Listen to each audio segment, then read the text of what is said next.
Bueno, nós estamos aqui hoje para fazermos mais uma aula de EPT, né? E hoje nós vamos estudar a lição de número 6, que fala sobre a luz satisfaz a todos. Antes de nós darmos início aqui, queria convidar você a fazer uma oração comigo, agradecendo a Deus pela oportunidade, e assim nós pedimos que Deus venha fazer presente, né? Que o Senhor Espírito possa nos ensinar. Nós já vista que ele essa da palavra. Vamos orar. Querido Deus e eterno Pai, nós te louvamos e te adoramos pela oportunidade que mais uma vez o Senhor nos concede de podermos estar unidos e reunidos na sua presença para juntos compartilharmos a tua palavra. Palavra essa que é viva, que é eficaz, que é penetrante, Pai querido, amado, que penetra até a visão da nossa alma e do nosso espírito, Pai que apta para decidir os nossos pensamentos, que ela venha nesta noite, Pai querido, nos transformar através da revelação do nosso entendimento, para que nós possamos experimentar a sua boa, agradável e perfeita vontade. Para tanto, eu peço aqui o auxílio do teu Santo Espírito, ele que é o mestre da palavra, que ele venha ministrar sobre o nosso coração. Que nós possamos sair daqui, Senhor, nesta noite, cuidados, transformados, lavados, santificados, pela unção que o Senhor irá derramar sobre o nosso coração, Pai querido, no pleno conhecimento da verdade, que acontece, Senhor, através, Pai querido, da renovação do nosso entendimento, pela ministração da tua palavra. Peço que o Senhor trabalhe aos teus santos anjos, para que ele venha ministrar sobre o nosso coração, Pai. E assim nós possamos, Pai, crescer na graça, no conhecimento e na virtude do Espírito em nossos corações. Por isso eu te peço, em nome de Jesus te agradeço. Amém. Amém, irmãos? Nós vamos aqui fazer a leitura, então, do texto base, que se encontra no livro do profeta Isaías, no capítulo de número 52, melhor, 53, o versículo de número 1 até o versículo de número 12. É um texto bem conhecido, né, na igreja, fala sobre o sofrimento e o triunfo do servo. O texto diz assim: quem creu em nossa pregação, e a quem foi revelado o braço do Senhor, porque foi subido como renovo perante ele, e como raiz de uma terra seca, não tinha aparência nem formosura, olhamos, mas nenhuma beleza havia que nos agradasse. Era desprezado e o mais rejeitado entre os homens, homem de dores e que sabe o que ia padecer. E como um de quem os homens escondem no rosto, era desprezado e dele não fizemos caso. Certamente, ele tomou sobre si as nossas enfermidades e as nossas dores levou sobre si. E nós o reputávamos por aflito e ferido de Deus e oprimido. Mas ele foi transpassado pelas nossas transgressões e moído pelas nossas iniquidades. O castigo que nos traz a paz estava sobre ele, e pelas suas pisaduras nós somos sarados. Todos nós andávamos desgarrados como ovelhas, cada um se desviava pelo caminho, mas o Senhor fez cair sobre ele a iniquidade de nós todos. Ele foi oprimido e humilhado, mas não abriu a boca. Como o cordeiro foi levado para o matador, e como ovelha muda perante os seus tosqueadores, ele não abriu a sua boca. Por juízo opressor foi arrebatado, e de sua linhagem quem dela o agitou? Porquanto foi cortado da terra dos viventes, por causa da transgressão do meu povo, foi ele ferido. Designaram-lhe a sepultura com os perversos, mas o rico esteve na sua morte, posto que ele nunca fez injustiça, nem dor algum se achou em sua boca. Todavia, ao Pai agradou o coelho, fazendo-o enfermar. Quando der ele a sua alma como oferta pelo pecado, verá a sua posteridade e prolongará os seus dias, e a vontade do Senhor prosperará nas suas mãos. Ele verá o fruto penoso do trabalho de sua alma e ficará satisfeito. O meu servo, o justo, com o seu conhecimento, justificará muitos, porque as iniquidades deles levará sobre si. Por isso, eu lhe darei muitos como a sua parte, e com os poderosos repartirá o escudo. Porquanto derramou a sua alma na morte, foi contado pelos transgressores, contudo levou sobre si o pecado de muitos, que pelos transgressores intercederam. Amém? Bom, o texto chave aqui se encontra no livro de 1 Coríntios, no capítulo de número 1, e o versículo de número 18, que diz assim: certamente a palavra da cruz é loucura para os que se perdem, mas para nós que somos salvos, poder de Deus. O alvo desta lição, irmãos, é o seguinte: ao estudar esta lição, você terá condições de certificar-se do conceito bíblico de satisfação através da cruz. Ao estudar esta lição, o aluno também será capaz de saber, compreender que a salvação verdadeira somente recebemos de Jesus. Também será capaz de sentir, de almejar ser digno do sacrifício de Jesus. Ao estudar essa lição, o aluno também será capaz de agir, de estudar o que significa satisfação por meio da cruz. Amém? Bom, eu quero fazer aqui apresentar alguns fatos, para que nós possamos melhor entender o conceito de satisfação. Eu gostaria que você acompanhasse comigo, nós vamos estar apresentando no quadro algumas figuras para que você melhor possa entender o conceito de satisfação. Amém? Pois bem, como eu disse, eu vou apresentar aqui para vocês alguns quadros, algumas gravuras, e gostaria que você prestasse bastante atenção. Primeira gravura. Um carro, Segunda gravura.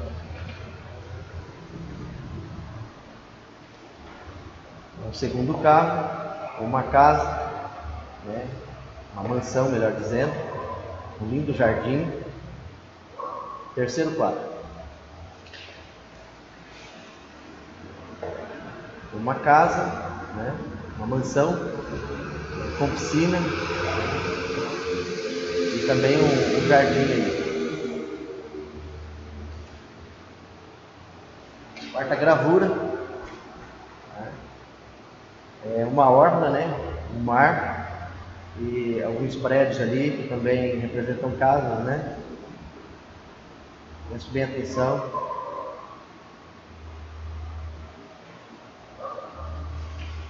Quinta gravura.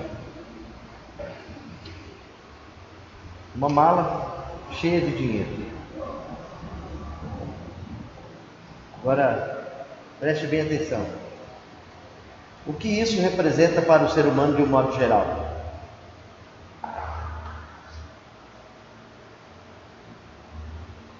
Por que as pessoas buscam isso?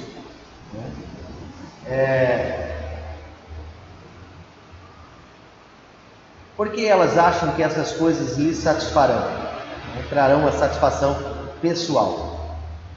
Agora eu quero apresentar para vocês um último quadro.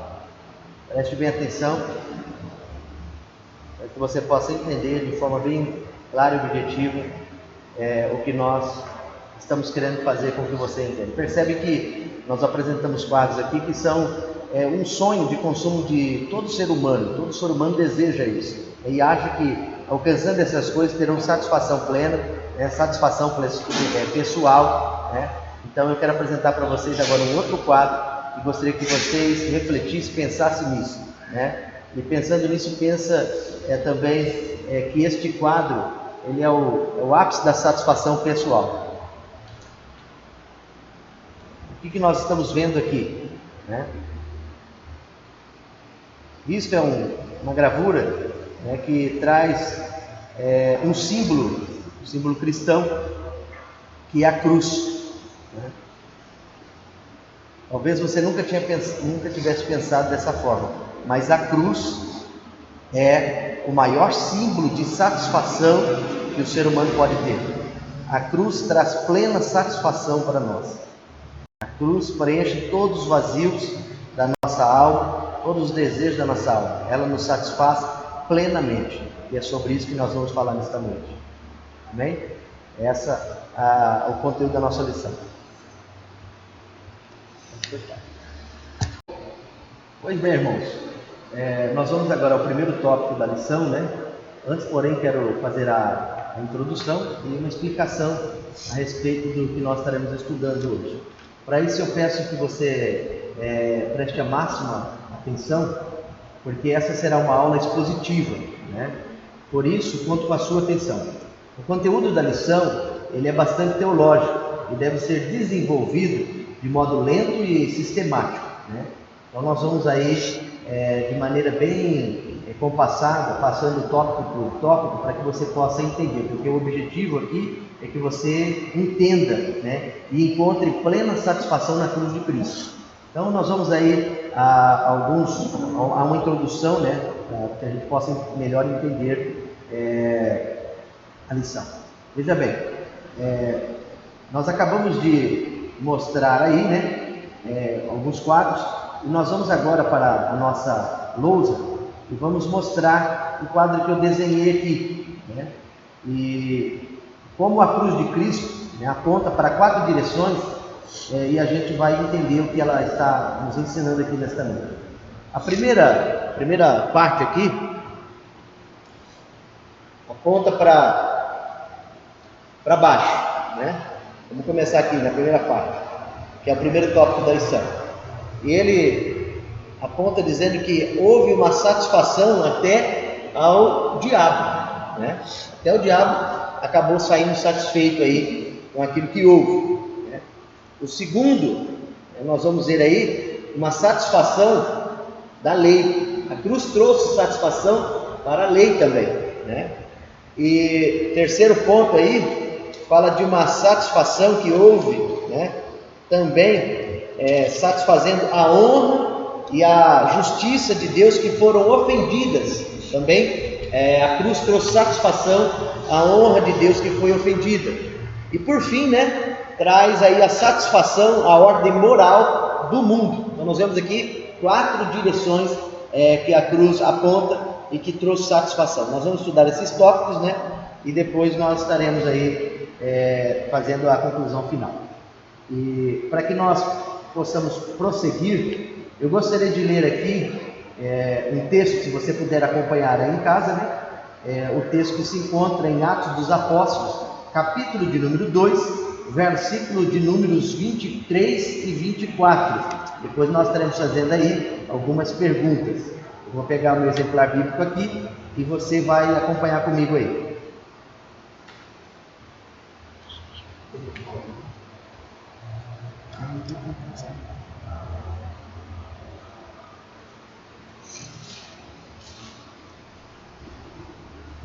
Pois bem, Atos capítulo 2, versículo de número 23 e 24 diz assim: sendo este entregue pelo determinado desígnio e presciência de Deus, vós o matastes crucificando por mãos de iníquos, ao qual, porém, Deus ressuscitou, rompendo os grilhões da morte, porquanto não era possível fosse ele retido por ela. Amém?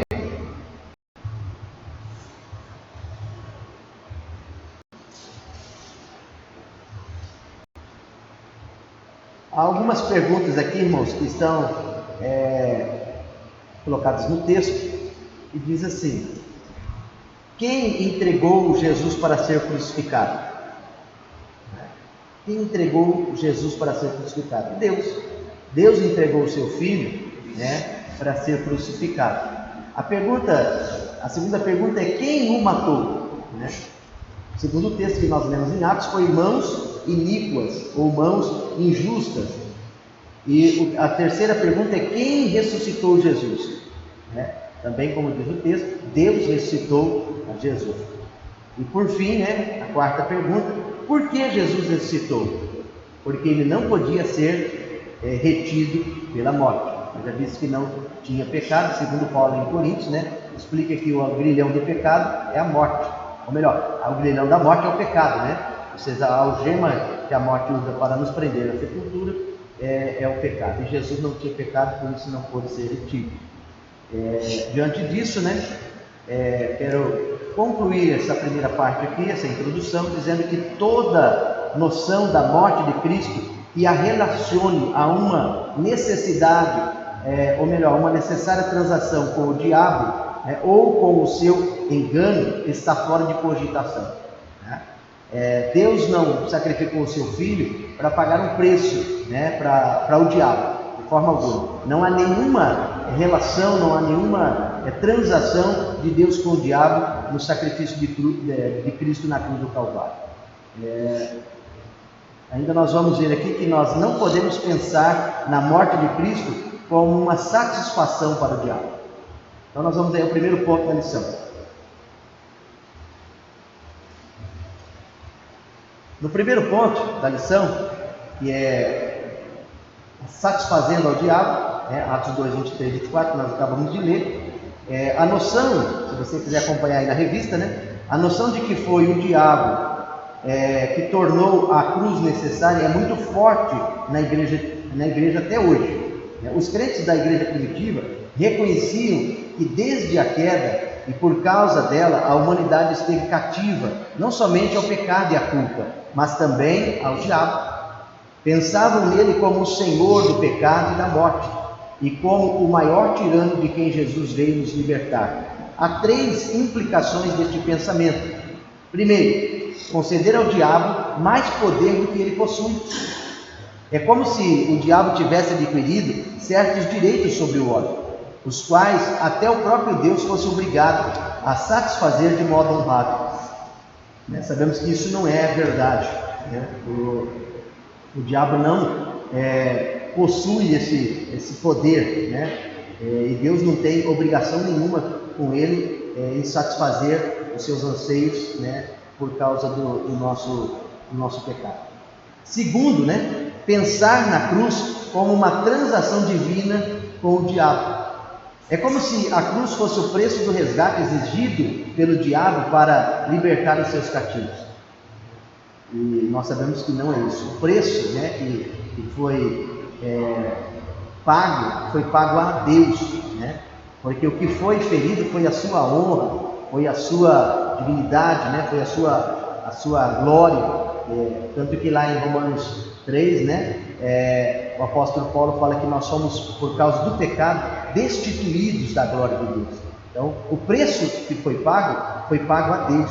Tanto que o texto inicial que nós lemos, Isaías 53, fala exatamente sobre isso, que quando Deus ofereceu o seu filho, quando o seu filho se sacrificou ali na cruz do Calvário, o sacrifício agradou ao Pai, que era o que requeria o sacrifício, e é o que exigia o sacrifício para que ele então se encontrasse satisfeito com o sacrifício oferecido. Lá o texto diz que agradou o Pai moê-lo, fazendo-o enfermar. Também lá em Romanos 3, 25, fala que Deus propôs a Jesus essa transação, foi feita, e Deus propôs a Jesus que no derramar do seu sangue, ele então perdoaria os nossos pecados, estaria satisfeito, com o sangue derramado, o sacrifício então seria perfeito. Agora o terceiro ponto fala o seguinte: também pensar que o diabo tinha poder de levar Jesus à cruz. Não é verdade. Sobre nós pecadores, o diabo tem poder da morte, segundo o que está escrito em Hebreus 2,14, contudo, ele não mantinha autoridade nenhuma sobre Jesus, que era sem pecado e que derramou sangue inocente.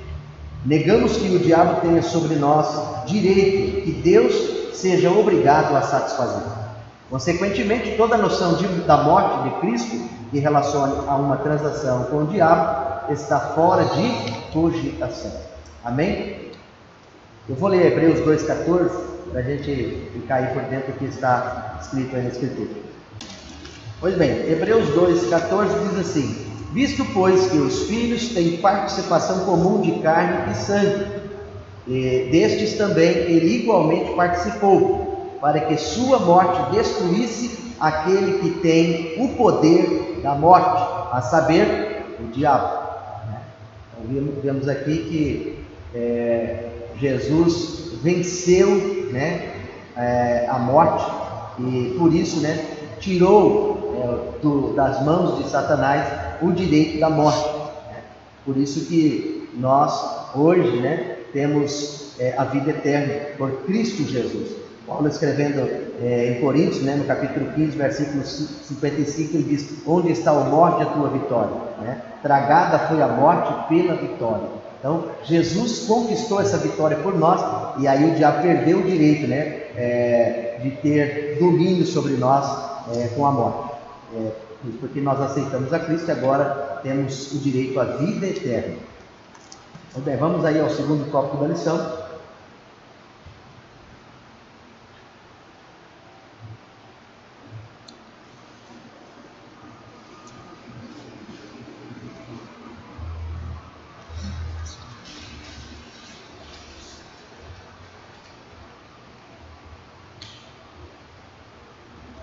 No segundo tópico nós vemos aí, satisfazendo a lei, né? 1 João capítulo 3, versículo de número 4, nós vamos ler aí e fazer algumas perguntas. 1 João capítulo 3, versículo 4, é isso mesmo? Diz assim: todo aquele que pratica o pecado também transgride a lei, porque o pecado é a transgressão da lei. Então, nós vimos aí que todo aquele que pratica o pecado também transgride a lei, porque o pecado é a transgressão da lei.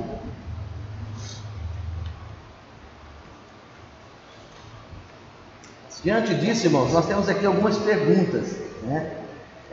A primeira é: o que é pecado? Então, segundo o que nós acabamos de ler aqui, no texto de 1 João 3,4, nós aprendemos que o pecado é a transgressão da lei. Né? Segunda pergunta: o que acontece com quem transgride a lei? Ora, segundo o mesmo texto, quem transgride a lei peca. Né? O problema é que a lei, né, ela está cheia de sanções. Né? Sanções são penalidades para o transgressor que não cumpre.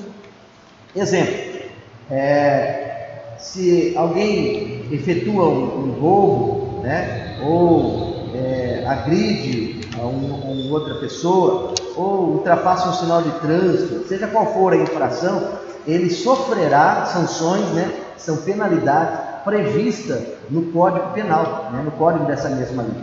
Desse modo, o homem pecador ficou sujeito às sanções da lei.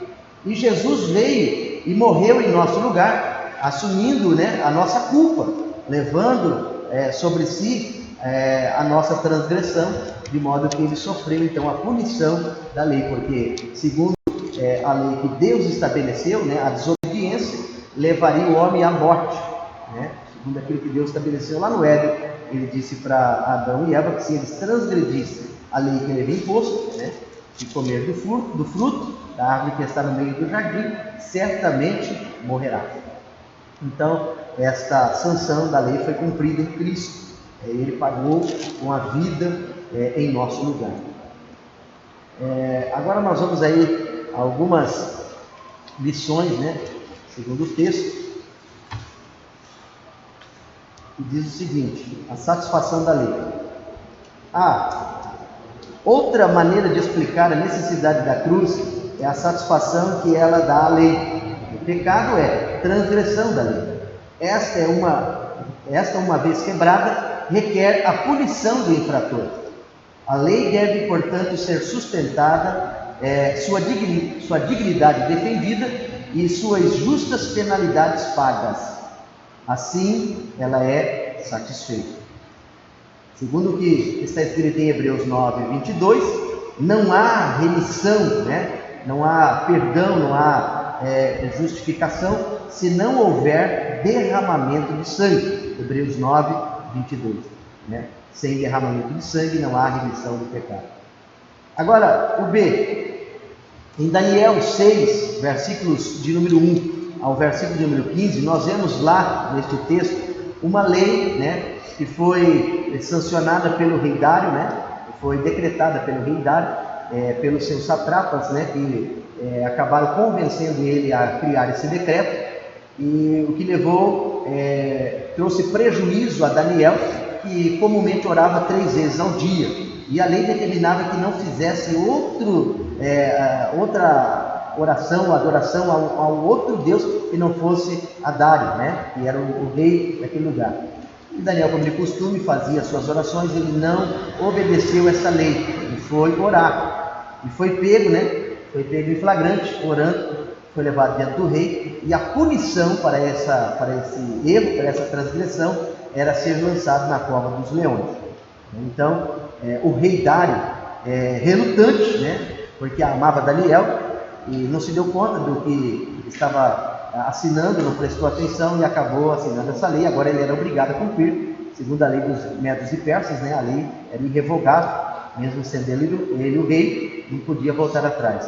Então ele, relutante, curvou-se ao inevitável e deu ordem para que Daniel fosse atirado na cova dos leões, cumprindo uma lei que ele mesmo havia sancionado, caindo ingenuamente na armadilha dos satrapas. Ali a lei havia triunfado. Deus não pôde abolir a constituição moral das coisas que ele mesmo estabeleceu. Nós fazemos aqui um contraponto, né, com as leis que Deus estabeleceu, né, como no princípio. Ele estabeleceu uma lei e o homem transgredindo essa lei, Deus não podia voltar atrás, né, e ele teve que fazer cumprir essa lei para que ela encontrasse satisfação. E o cumprimento, então, se deu no seu Filho. Ele ofereceu o Filho para cumprir as penalidades dessa lei, e isso nos mostra o quanto Ele nos ama. Então, a cruz traz uma satisfação para nós nesse sentido, uma satisfação plena. Nós não sofremos as sanções desta primeira lei. Aliás, não sofre aquele que aceita o que Jesus fez, né, em seu lugar, e então Deus o torna justo, né, o justifica pela fé em Cristo Jesus. Agora o C fala aí da concessão de Deus com a lei, né? Não é uma relação de sujeição, mas de identidade em Deus. Em Deus a lei é viva e reina no seu trono e é coroada com a sua glória, pois é a expressão do seu próprio ser moral, o qual é sempre coerente. Então, Deus nunca irá contra a sua própria moral. Deus nunca irá contra a sua própria lei. Então, ela tem que sempre ser satisfeita e Deus irá tomar todas as providências para que isso aconteça. Agora vamos a uma aplicação, né, de tudo isso que nós falamos aqui. Não pode haver nada nas exigências da lei, na sua severidade, na sua condenação, na sua morte, na sua maldição, que não seja um reflexo parcial das perfeições de Deus. Tudo o que for devido à lei é devido a ela por ser a lei de Deus e, portanto, é devido ao próprio Deus, né? Então nós vamos aí agora para o terceiro tópico, falando sobre a satisfação e a honra e a justiça de Deus. Quero ler o texto de Romanos 2:23, para nós então dar o prosseguimento aí nesse terceiro tópico.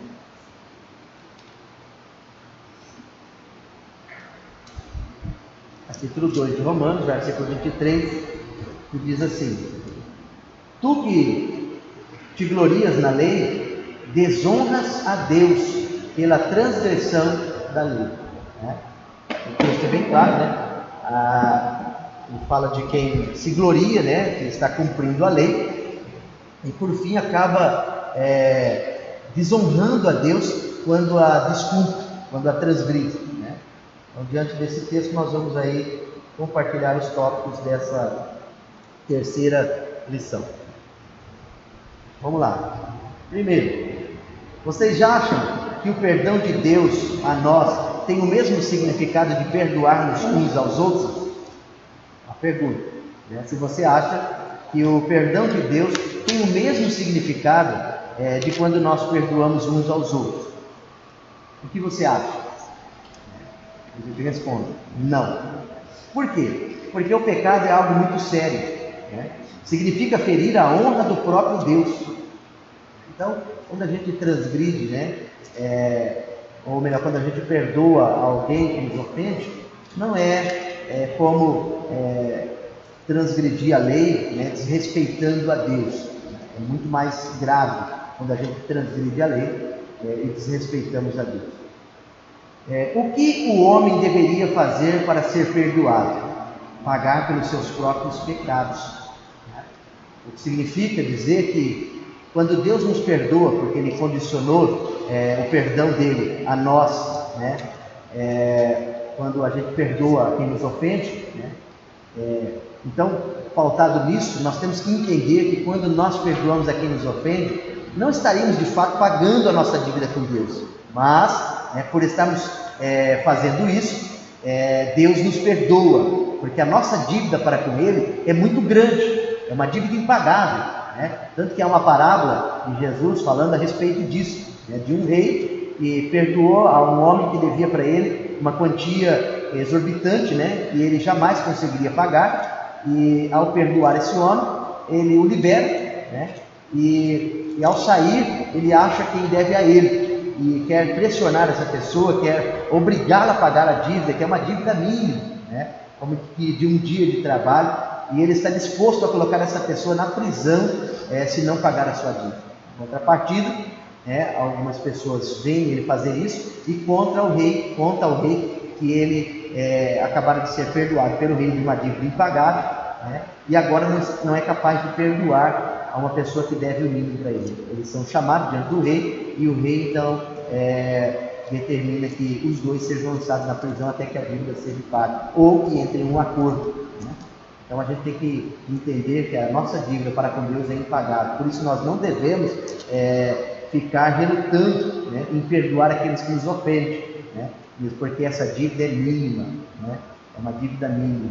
Então nós temos que perdoar. E Deus condicionou o perdão dele a essa ação nossa. Então vamos lá. Porque o homem que deveria pagar pelos seus pecados, morrendo na cruz. O que o homem conseguiria fazer?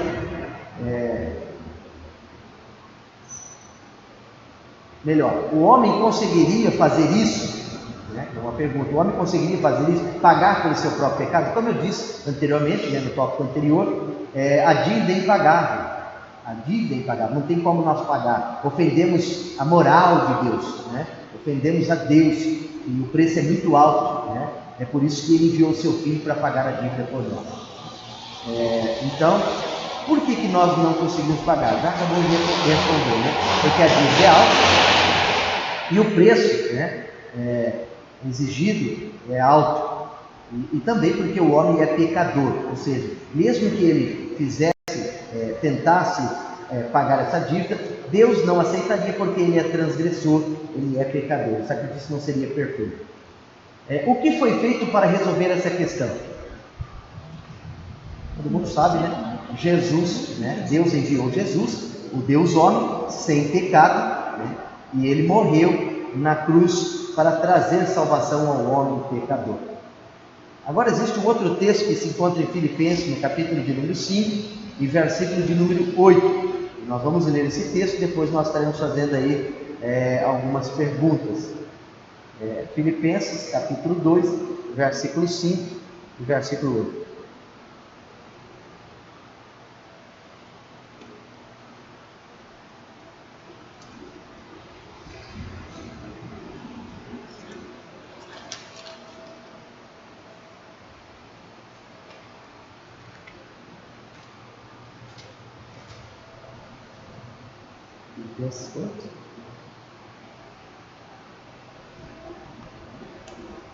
Não estou vendo, pastor. Filipenses 2. Filipenses capítulo 2, versículo 5 até o versículo 8. É um texto assim, bem conhecido também, né? Que diz assim: tende em vós o mesmo sentimento que houve também em Cristo Jesus, pois ele, subsistindo em forma de Deus, não julgou como usurpação o ser igual a Deus. Antes a si mesmo se esvaziou, assumindo a forma de servo, tornando-se em semelhança de homem, e reconhecido em figura humana. A si mesmo se humilhou, tornando-se obediente até a morte e morte de cruz. Amém?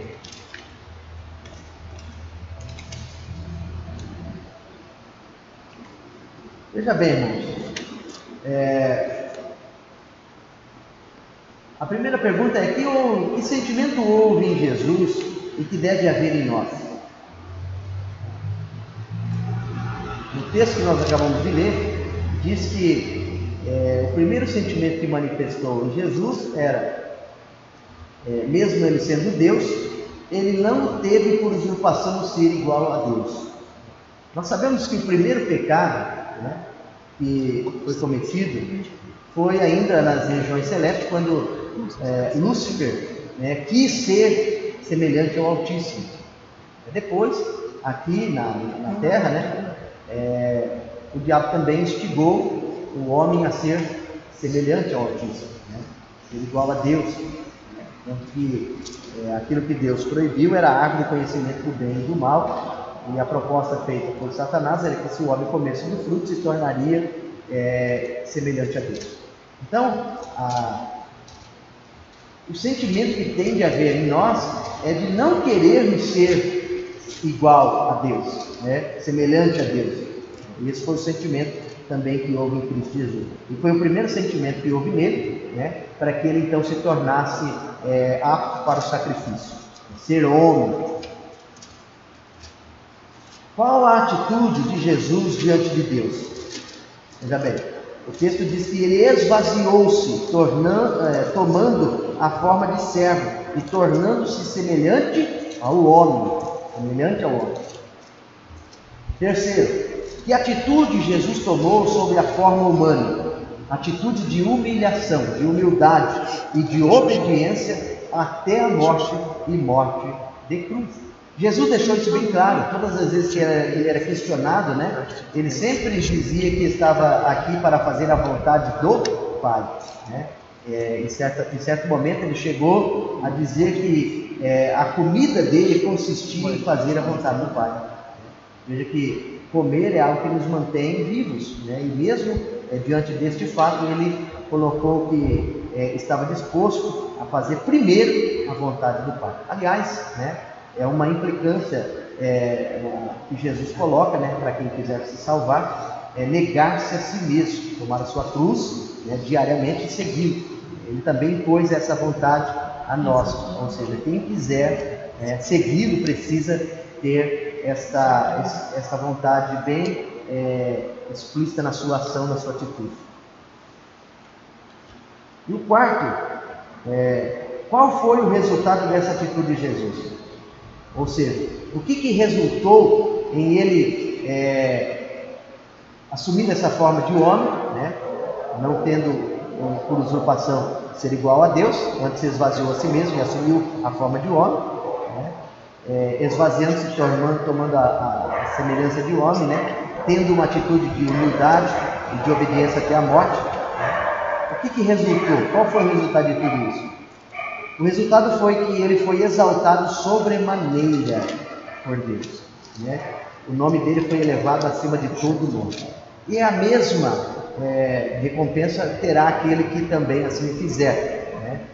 A Bíblia diz lá em 1 Pedro, se me fala em memória, capítulo 5, verso 8, que nós devemos nos humilhar debaixo da mão potente e poderosa do nosso Deus, né? Que a seu tempo, ou seja, ao tempo de Deus, ele também nos exaltará. Então, nós encontramos, que nós encontremos, né, essa satisfação na cruz de Cristo, para que ao tempo de Deus nós também sejamos exaltados por Ele. Paulo fala lá em Efésios, né, que quando essa hora chegar, Ele nos fará assentar nas regiões celestes com Cristo Jesus para mostrar às gerações vindouras a suprema riqueza da sua graça. E nós possamos ter esse entendimento, né, e buscar essa satisfação na cruz, né, não querendo nos orgulhar, não querendo nos exaltar, buscar coisas que vão levar-nos a isso, como nas figuras que nós mostramos no início, né? porque há um prazer, há uma satisfação pessoal quando nós alcançamos essas coisas em querer nos engrandecer, ou buscar essas coisas para nos mostrar maiores, melhores, mais poderosos, né? Mas que nós possamos encontrar satisfação na cruz, porque ela sim trará satisfação plena para nós, verdadeira, né? Que nos promete como recompensa o ser igual ou semelhante a Jesus, né? E só através da cruz nós alcançamos isso. Então aí, irmãos, Anselmo de Cantuária define o pecado como não dar a Deus o que lhe é devido, né? Olha só, define que o pecado, define como pecado não dar a Deus o que lhe é devido. Ou seja, Deus colocou algumas implicações, né, nas suas leis, que nós deveríamos cumprir como cristãos, como filhos, né? E se nós não fizermos isso, se nós não darmos a Deus aquilo que Ele coloca na sua lei como que nós devemos fazer, coloca isso como pecado. Então, a saber, né, a submissão de toda a sua vontade, ou melhor, de toda a nossa vontade a Ele. Como eu disse aqui, Jesus coloca isso no convite que Ele faz, né? Quem quiser vir após mim, negue-se a si mesmo, né, toma a sua cruz e siga-me. Isso significa dizer que entregar, Jesus nos convida a entregar a Ele toda a nossa vontade. Fazendo isso, nós estaremos acertando o alvo, nós estaremos agradando a Deus. Paulo fala lá em Romanos 12, né, no capítulo 12, versículo 1, que isso é um culto inteligente. Haja vista que o que Deus fez por nós, né, nos concedendo salvação, que foi concedida pela misericórdia de Deus, né, e pela sua infinita graça, né? Ele nos dá algo que nós não merecemos, é a sua graça, e também perdoa dos nossos pecados, que merecíamos o castigo, né, que é a sua misericórdia. E Paulo nos chama a atenção para aproveitar essa oportunidade que Deus está nos dando, e através da nossa inteligência oferecer a Deus um culto racional, que é o sacrifício do nosso eu, né, a nossa vontade, no seu altar. E isso será santo e agradável a Deus.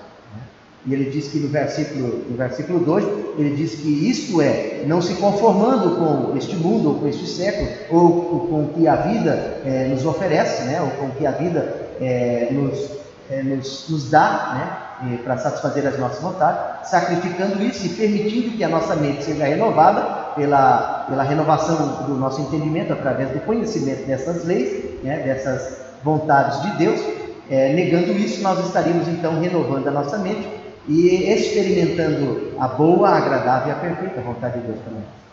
Então, pecar, portanto, tomar de Deus o que é dele, o que significa roubar dele, e assim desonrá-lo. Segundo Malaquias 1,6, né? Lá está escrito que Deus não muda, né? Deus não muda, e por essa causa nós não somos consumidos. Se me fala a memória, é isso que está escrito lá em Malaquias 1,6. Melhor, não é? Malaquias 1,6, né?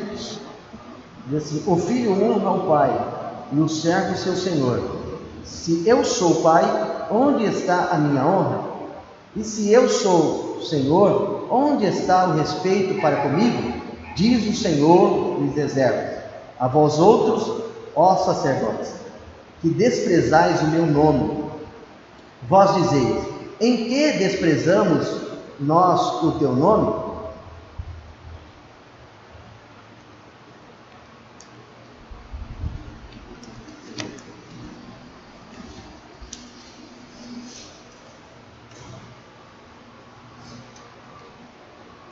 Então nós vimos aí o que está em Malaquias 1,6, né? E agora veja bem, irmãos, se alguém imagina que Deus pode simplesmente nos perdoar do mesmo modo como devemos perdoar uns aos outros, ainda não considerou a seriedade do pecado, né? O pecado desonra a Deus, que tem como mais justa, que tem como mais justo a honra de Deus, a honra de sua própria dignidade. Romanos 2,23. Se desejamos ser perdoados, devemos pagar o que devemos contudo somos incapazes de fazer. Romanos 2, 23, né? Nós vemos lá o quê? Que todos pecaram. Todos pecaram. E qual foi a consequência disso?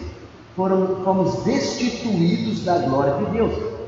Esse é o tamanho da gravidade do nosso pecado, né? Quando nós desonramos a Deus, a punição não é pequena, né? Então, diz o texto de Romanos 2, 23, que quando nós pecamos, nós estamos destituídos da sua glória.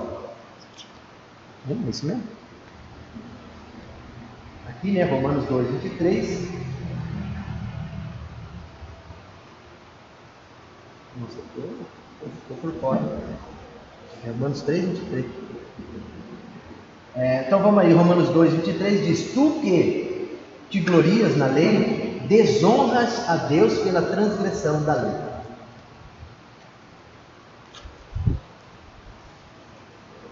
E também, né, se desejamos ser perdoados, devemos pagar o que devemos, contudo somos incapazes de fazer. Isaías 53, verso de número 5. Nós vamos ler aqui também. Isaías 53, 5.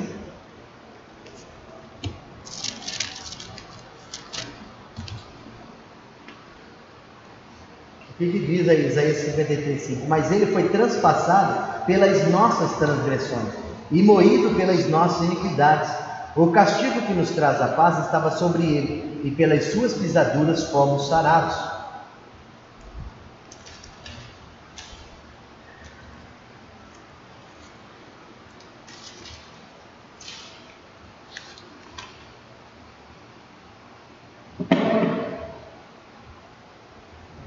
Eis porque em Cristo Deus e homem se encontram. João, capítulo de número 1, versículo de número 14. Jesus realizou uma obra singular, pois entregou-se à morte, não como se ele fosse devedor, visto que era sem pecado, e portanto sem nenhuma obrigação de morrer, mas espontaneamente pela honra que Deus o fez. Agora nós vamos ler aí primeiro João, né? Evangelho de João, capítulo de número 1, versículo de número 14, que diz assim: E o Verbo se fez carne e habitou entre nós, cheio de graça e de verdade, e vimos a sua glória como a glória do unigênito do Pai. Então está aí, Evangelho de João, capítulo de número 1, versículo de número 14. Agora Filipenses 2, versículos 5 a 8, nós já lemos, né? Fala sobre Jesus se esvaziar, né? E então nós vamos dar prosseguimento aqui. Agora o último tópico aqui desse terceiro ponto fala exatamente o seguinte: na cruz a honra de Deus que lhe fora roubada pelo pecado do homem foi devolvida através de Jesus. Em Colossenses capítulo 1, versículo 20, né? O pecado acarretou uma quebra na ordem do mundo, uma desordem tão profunda que foi necessária uma reparação ou restituição. A Bíblia chama isso de expiação. Vamos ler aí, então Colossenses 1, 20, que diz assim: E que, havendo feito a paz pelo sangue da sua cruz, por meio dele, reconciliasse consigo mesmo todas as coisas, quer sobre a terra, quer nos céus. Então, o pecado trouxe uma desordem no mundo, né? Que foi restabelecida a ordem através do sacrifício de Jesus na cruz, como acabamos de ler aqui em Colossenses 1. Agora, nós vamos... Quando Jesus foi à cruz morrer pelo pecador, ele também restaurou a honra de Deus, que havia sido atingida pelo pecado do homem. Esse fato provocou uma desordem que só a morte de Jesus poderia restaurar. Vamos ler o texto de Ezequiel, capítulo 36, versículos de número 21 a 23. Depois nós estaremos fazendo aí pelo menos 3 perguntas pertinentes a esse texto. Ezequiel 36, 21 a 23 diz assim: Mas tive compaixão do meu santo nome, que a casa de Israel profanou entre as nações para onde foi. Dize, portanto, à casa de Israel: Assim diz o Senhor Deus: não é por amor de vós que eu faço isto, ó casa de Israel, mas pelo meu santo nome, que profanastes entre as nações para onde fostes. Vindicarei a santidade do meu grande nome, que foi profanado entre as nações, o qual profanastes no meio delas. As nações saberão que eu sou o Senhor, diz o Senhor Deus, quando eu vindicar a minha santidade perante elas. Amém? Então nós vemos aí, é um ato de Deus para reivindicar, né, a santidade ao seu nome, a honra ao seu nome, a glória ao seu nome. E ele não fez por amor a Israel, mas por amor ao seu santo nome. Agora veja bem, irmãos, como Deus se sentiu diante do pecado do homem? Ele sentiu que sua casa fora profanada. Qual a razão que levou Deus a poupar o homem? O amor ao seu santo nome. Por que Deus fez isso em amor ao seu santo nome? Para que as nações soubessem que só Ele é o Senhor. Diante disso, nós entramos então no quarto ponto, né, desta lição, que tem como título Deus satisfazendo a si mesmo. O texto nós já lemos, Ezequiel 36, 21 a 23. A Bíblia usa várias linguagens para acentuar que quando Deus é obrigado a julgar os pecadores, Ele o faz porque é verdadeiro a si mesmo. Refletamos nestas passagens. Primeiro, a linguagem da provação, ou melhor, da provocação. Deus descreve-se como provocado a ira por causa da idolatria de Israel. Temos vários textos aqui, não vamos ler, você pode depois ler aí, né? Deuteronômio 32, versículo 16, 21, Juízes 2, né? Versículo 12, Salmo 78, versículo de número 58. A linguagem da provocação exprime a reação inevitável da natureza perfeita de Deus ao mal. Então, quando nós transgredimos, quando nós pecamos, nós estamos, na verdade, provocando a ira de Deus sobre nós. Né? E a única forma de sermos perdoados, né, está lá em Romanos 5:1, que fala que justificados, né, nós somos pela fé em Cristo Jesus, né? E quando nós assim o fazemos, a ira de Deus então é retirada de nós. Segundo, a linguagem do ardor, né? A Bíblia fala que a ira de Deus arde, né? Essa palavra é aplicada a Deus, cuja ira se acende sempre que vê seu povo quebrando sua aliança. Josué, capítulo 7, versículo de número 1. De fato, precisamente quando é provocado. A ira que se diz que ele se queima com ela. 2 Reis, capítulo 22, versículo 17. Nós vamos ler aí alguns desses textos para o melhor entendimento aí dessa ira. 2 Reis, capítulo 22, versículo de número 27. 2 Reis, capítulo 22, versículo de número 17. Visto que me deixaram e queimaram incenso a outros deuses para me provocarem a ira com todas as obras das suas mãos, o meu furor se acendeu contra este lugar e não se apagará. Aí nós vemos uma passagem que exemplifica bem aí essa linguagem de a ira de Deus se acender sobre o seu povo por causa do pecado. Agora nós vamos aí para mais uma parte do texto. Diz assim: no calor seco da Palestina, preste bem atenção para você poder entender como que funciona aí a ira de Deus. No calor seco da Palestina, o fogo acende-se facilmente. O mesmo acontecia com a ira de Deus, por causa do mal do seu povo. Se era fácil acender um fogo durante a estação seca na Palestina, era difícil apagá-lo. O mesmo acontecia com a ira divina. 2 Crônicas, capítulo de número 34, versículo de número 25.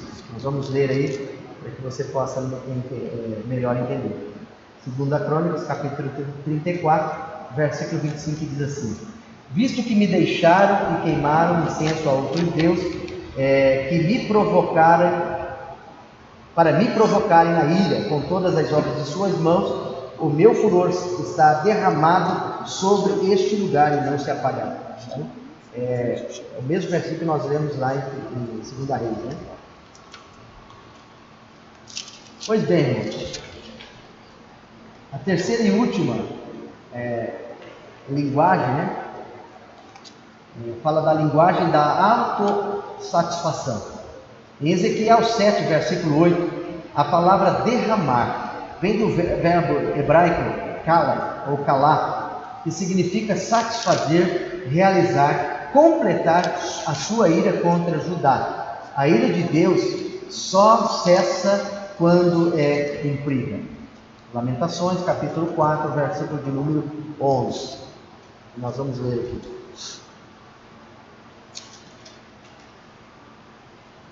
Deu o Senhor cumprimento à sua indignação, derramou o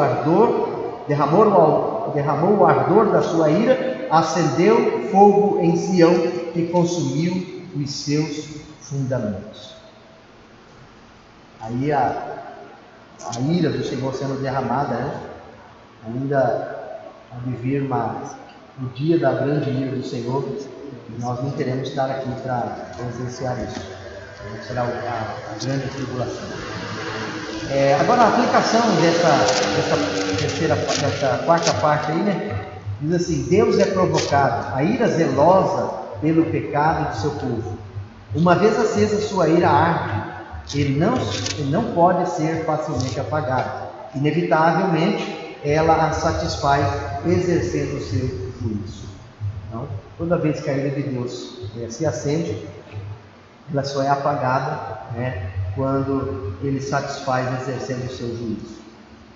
Agora nós vamos para o último ponto, né, e nós vamos falar sobre o santo amor de Deus. Eu quero fazer aqui algumas perguntas, né?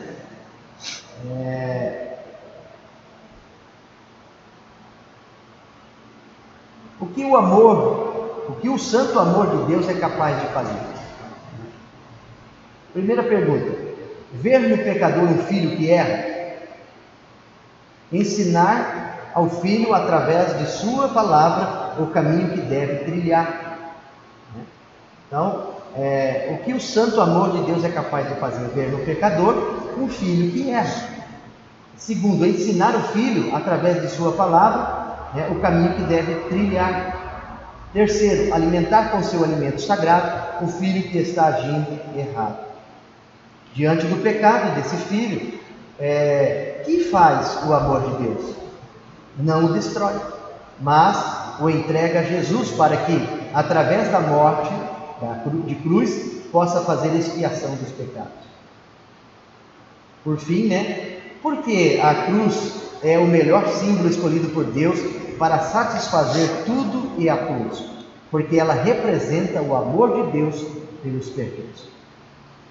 Agora eu quero ler um texto de Oséias, capítulo 11, versículo de número 1 a versículo de número 9, que representa aí este santo amor de Deus.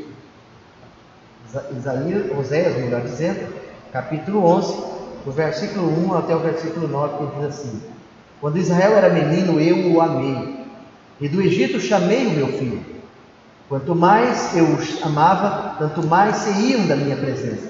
Sacrificavam a Balaíns e queimavam incenso às imagens de escultura. Todavia eu ensinei a andar a Efraim, tomei-os nos meus braços, mas não atinaram que eu os curava. Atraí-os com cordas humanas, com laços de amor.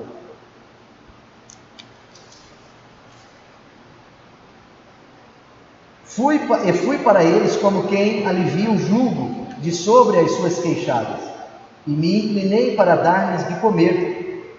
Não voltaram para a terra do Egito, mas o assírio será seu rei, porque recusam converter-se. A espada cairá sobre as suas cidades, e consumirá os seus ferrolhos, e as devorará por causa dos seus caprichos. Porque o meu povo é inclinado a desviar-se de mim, E se é concitado a dirigir-se acima, ninguém o faz. Como te deixarei, ó Efraim? Como te entregarei, ó Israel? Como te faria como Adma? Como fazer-te um Zeboim? Meu coração está comovido dentro em mim. As minhas compaixões a uma se acendem. Não executarei o furor da minha ira. Não tornarei para destruir a Efraim. Porque eu sou Deus e não homem, o santo no meio de ti, e não voltarei em ira. Daí uma demonstração clara do santo amor de Deus, né? Também vimos aí, irmãos, nesse texto, né, que os nossos sentimentos de satisfação plena é que nos levam para longe de Deus, nos afastam dessa busca incessante, né? Essa busca desenfreada para a satisfação plena da nossa alma, nos leva a um distanciamento de Deus que provoca a sua ira sobre nós, né? Mas há um convite de Deus aqui a seguirmos, a obedecermos, né? Para que o seu amor seja derramado sobre nós.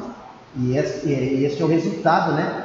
Daqueles que o fazem, né? O amor de Deus sendo derramado nos seus corações, e aí encontrando a satisfação plena de Deus para a nossa vida. Veja bem, que tudo isso tem a ver com a expiação, né? Apenas que o modo de Deus escolhe para perdoar os pecadores e reconciliá-los consigo mesmo, acima de tudo coerente com o seu próprio caráter. Não é somente que deve subverter e desarmar o diabo, a fim de resgatar os seus cativos. Nem é somente que ele deve satisfazer a sua lei, a sua honra, a sua justiça ou a ordem moral, que deve satisfazer a si mesmo. Então, não é que Deus esteja fazendo simplesmente cumprir a lei, mas é que deve satisfazer, ou devemos satisfazer a Ele mesmo. Então, no capítulo 11 de Oséias, Deus mostra o seu grande amor por Israel. E Ele se refere a Israel como seu filho, né? Também a quem ensinou a andar, tomando-o nos seus braços. E também inclinando-se para alimentá-lo. Aí,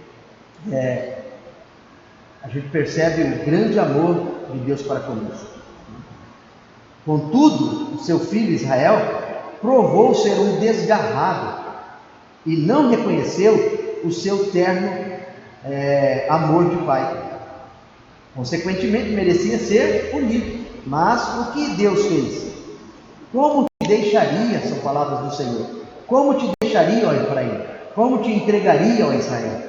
Meu coração está comovido dentro em mim. As minhas compaixões a uma se acende. Não executarei o furor da minha ira. Não tornarei para destruir a Efraim.